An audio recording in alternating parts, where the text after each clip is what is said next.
সনাতনী ভাবনা চ্যানেলে আপনাদের সবাইকে স্বাগত। আজকে আমি আলোচনা করব ত্রহস্পর্শ যোগ নিয়ে। আগামী 16ই বৈশাখ সোমবার ইংরাজির 29শে এপ্রিল তিথি নক্ষত্র যোগে পড়ছে ত্রহস্পর্শ যোগ। জ্যোতিষশাস্ত্রে এই যোগ অত্যন্ত গুরুত্বপূর্ণ। এই যোগ কী এবং এই যোগে কি করা উচিত আর কি নয়, শুভ কর্মাদি এই যোগে করবেন কি না, তার সমস্ত বিশদে আলোচনা আমি এই ভিডিওতে করব শুধুমাত্র সনাতনী ভাবনায়।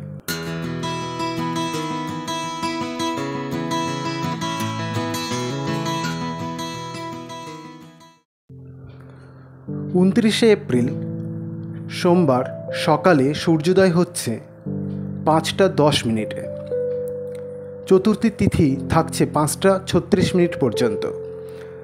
তারপর শুরু হচ্ছে পঞ্চমী তিথি এবং শেষ রাত্রেই 4:22 পঞ্চমী তিথি শেষ হয়ে শুরু হচ্ছে ষষ্ঠী। হিন্দু মত অনুযায়ী সূর্যোদয়ের পর থেকে পরের দিন সূর্যোদয় পর্যন্ত 24 ঘন্টা একদিন ধরা হয়। তাই ওই দিন একবারে বা একদিনে 3টি তিথির যোগ সূচিত হচ্ছে। একেই বলে ত্রহস্পর্শ যোগ, অর্থাৎ একদিনে 3 তিথির সমাগম।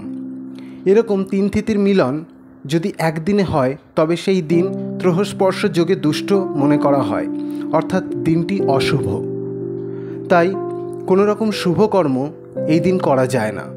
বিবাহ, অন্নপ্রাশন, গৃহপ্রবেশ এই জাতীয় সমস্ত শুভ জাতীয় কর্ম ওই দিন করা উচিত নয়।